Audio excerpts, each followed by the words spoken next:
ഈ ഓണം സീസണിൽ സ്വന്തം കടയിലേക്ക് ഏറ്റവും കൂടുതൽ സ്റ്റോക്ക് എത്തിക്കണമെന്നും ഏറ്റവും നല്ല ഓഫേഴ്സ് കൊടുക്കണമെന്ന് ആഗ്രഹിച്ചവരായിരിക്കും മിക്ക ബിസിനസ്സുകാരും. പക്ഷേ ഈ കനത്ത മഴയും വെള്ളപ്പൊക്കവും കാരണം കേരളത്തിലെ എത്രയധികം മനുഷ്യർക്കായിരിക്കും ഈ ഒരു സീസൺ അങ്ങനെ തന്നെ ഇല്ലാതെയായത്. എല്ലാവർക്കും ഇനിയുള്ള കാലമെങ്കിലും നല്ലതായിരിക്കട്ടെ എന്ന് മാത്രം ആഗ്രഹിക്കും. ഏതായാലും പാം ടൈൽസ് പാർക്കിലും നമ്മൾ ഓണമായിട്ട് കുറെ പുതിയ ഐറ്റംസും കുറെ നല്ല ഓഫേഴ്സും ഒരുക്കിയിട്ടുണ്ട്. 4x2 ടൈലൊക്കെ വെറും 47 രൂപ 50 പൈസ സ്ക്വയർ ഫീറ്റിന് സ്റ്റാർട്ട് ചെയ്ത്, അതും പ്രീമിയം ക്വാളിറ്റി. അതിന്റെ കുറെ ഡിസൈൻസ് ഇന്ന് നമുക്ക് കണ്ടെയ്നർ ഇറങ്ങുന്നുണ്ടായിരുന്നു. അപ്പൊ രാവിലെ ജിമ്മ് കഴിഞ്ഞ് നേരെ ഗോഡൌണിൽ വന്ന് അതിന്റെ എല്ലാം വീഡിയോ ഷൂട്ട് ചെയ്യും. 47 50 മുതലുള്ള 4x2 കളക്ഷന്റെ ഗ്ലോസിയിലും മാറ്റിലും എല്ലാം നമുക്ക് ഡിസൈൻസ് വരുന്നുണ്ട്. അതിൽ വുഡൻ കളക്ഷനും കാര്യങ്ങളും എല്ലാം വന്നിട്ടുണ്ട്.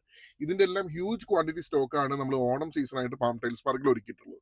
ഇതിന്റെ എല്ലാം ഡീറ്റെയിൽ ആയിട്ട് വീഡിയോ നമ്മൾ ഉടനെ തന്നെ പാം ടൈൽസ് പാർക്കിന്റെ ഒഫീഷ്യൽ പേജിൽ പോസ്റ്റ് ചെയ്യുന്നതാണ്. ഇന്ന് കണ്ടെയ്നർ ഇറങ്ങിയ 4x2ന്റെ കുറച്ച് ഐറ്റംസിന്റെ വീഡിയോ ഷൂട്ട് ചെയ്തിട്ട് ഞാൻ നേരെ വീട്ടിലേക്ക് പോയി. അതിനുശേഷം കുളിച്ച് ഫ്രഷ് ആയിട്ട് ബ്രേക്ക്ഫാസ്റ്റ് ഒക്കെ കഴിച്ച് നേരെ ഷോറൂമിലേക്ക് പോകാൻ ഇറങ്ങി. ഇന്ന് നമ്മൾ പോകുന്നത് പാലായിലുള്ള ഷോറൂമിലേക്കാണ്. പാലാ ഷോറൂമിലെത്തി ആദ്യം കുറച്ച് നേരം അക്കൗണ്ട്സ് കാര്യങ്ങളൊക്കെ നോക്കി. അത് കഴിഞ്ഞപ്പോഴത്തേക്കും നമുക്ക് കുറച്ച് പുതിയ ഡെക്കറേറ്റീവ് ടൈൽസിന്റെ കളക്ഷൻ വന്നിട്ടുണ്ടായിരുന്നു. അതൊക്കെ ഒന്ന് കണ്ടു.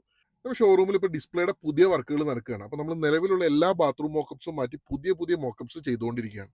അപ്പോൾ അതൊന്ന് കയറി നോക്കി. അത് കഴിഞ്ഞ് തിരിച്ച് ഓഫീസിലേക്ക് വന്ന് ഒരു പ്രോട്ടീൻ ഷേക്ക് കുടിച്ചു. പിന്നെ ഉച്ചയായപ്പോഴത്തേക്കും ലഞ്ച് കഴിക്കാൻ പുറത്തേക്ക് പോയി. അങ്ങനെ പാലായിലെ സ്ഥിരം നമ്മുടെ ലഞ്ച് സ്പോട്ടിൽ പോയിട്ട് നല്ലൊരു ഊണും കഴിച്ച് നേരെ തിരിച്ച് ഷോറൂമിൽ വന്നു. നമ്മുടെ ഷോറൂമിൽ ടൈൽസ് മാത്രമല്ല സാനിറ്ററി വെയറും ചെയ്യുന്നുണ്ട്. അപ്പോൾ ഉച്ചയ്ക്ക് ശേഷം നമ്മൾ ഓണത്തിന്റെ ഭാഗമായിട്ട് ഇടുന്ന സാനിറ്ററി വെയറിന്റെ ഓഫേഴ്സ് കുറെ നേരം റിവ്യൂ ചെയ്തു. അതിന്റെ പോസ്റ്റേഴ്സ് എല്ലാം റെഡിയാക്കി. അങ്ങനെ ആ പണികളൊക്കെ തീർത്തപ്പോഴേക്കും സന്ധ്യയായി. അങ്ങനെ ഇന്നത്തെ ദിവസം അവസാനിപ്പിച്ച് ഞാൻ ഷോറൂമിൽ നിന്ന് ഇറങ്ങി. കൂടുതൽ വിശേഷങ്ങളുമായിട്ട് അടുത്ത വീഡിയോയിൽ കാണാം.